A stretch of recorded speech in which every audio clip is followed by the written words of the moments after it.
Hi friends, நான் Karaikal doctor Nishar.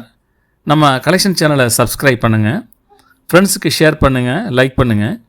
இன்றைக்கி நம்ம பார்க்குறது 2025ஆம் ஆண்டு நவம்பர் 7ஆம் தேதி அன்று புதுடெல்லியில் பிரதமர் நரேந்திர மோடி அவர்கள் வந்தே மாதரம் தேசிய கீதத்தின் 150வது ஆண்டு நினைவு கூறும் நிறைவு விழாவை கொண்டாடும் வகையில், அதாவது 1875 முதல் 2025ஆம் ஆண்டு வரை 150வது ஆண்டு நிறைவை நினைவு கூறும் வகையில் ஒரு அஞ்சல் தலையும் முதல் நாள் உரையும் வெளியிட்டிருக்காங்க.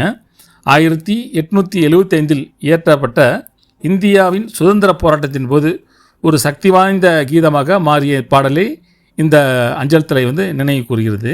இது 5 ரூபாய் மதிப்புள்ள ஒரு அஞ்சல் தலை. அது மட்டும் இல்லாமல் இதை செக்யூரிட்டி பிரிண்டிங் ப்ரெஸ் ஹைதராபாத்தில் உள்ளதை தான் வெளியிட்டிருக்காங்க. இது 3,03,300 தபால் தலைகள் மட்டும்தான் நமது இந்தியா போஸ்டல் கவர்மெண்ட் வெளியிட்டிருக்காங்க. தேசபக்தி மற்றும் தேசிய ஒற்றுமையின் சின்னமாக இப்பாடலின் பங்கை கௌரவிக்கும் வகையில் இந்த ஸ்டாம்ப் வெளியிடப்பட்டுள்ளது.